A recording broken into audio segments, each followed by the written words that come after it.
আমি নিজে নিজের কাছে মাঝে মাঝে প্রতিজ্ঞা করি যে এখন থেকে বাচ্চা দুষ্টুমি করলে বিদেশি মায়েদের মতো ইয়েস নো ভ্যারি গুড বলবো।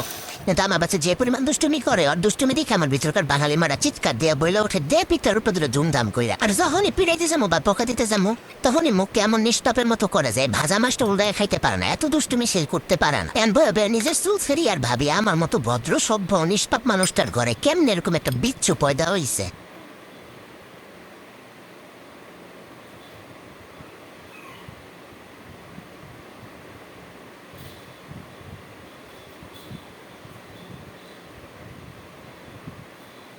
Ayo.